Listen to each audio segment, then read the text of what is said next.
The facts in this case are complicated, but they boil down to this. Boardman was the solicitor advising the trustees of a deceased estate.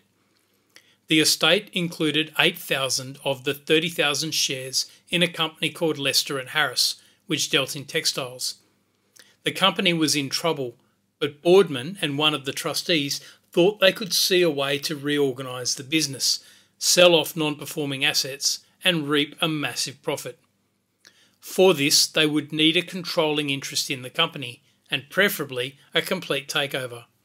Another trustee, an accountant, said that he could not under any circumstances agree to the estate making such an investment, but that it would be very much to the advantage of the estate if someone else did so. Boardman and the other trustee went ahead and started a takeover bid on their own behalf, acting privately and not as trustees. Ultimately, after protracted negotiations over a 2-year period, the scheme was successful. The trust made many thousands of pounds, and so did the trustees. Unfortunately for Boardman and his fellow trustees, though, they had forgotten one crucial step. Nobody had ensured that they had the informed consent of the beneficiaries.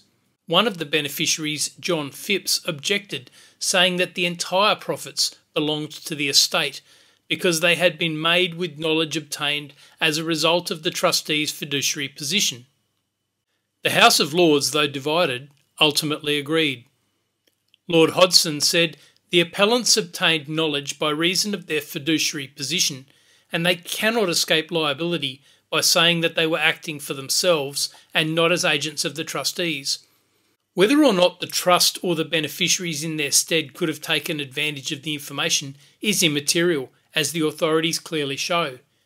Even if the possibility of conflict is present between personal interest and fiduciary position, the rule of equity must be applied. However, the first instance judge, the Court of Appeal and the House of Lords all agreed that the trustees had made substantial efforts and shown great skill, and that they should be properly and generously paid for those professional services.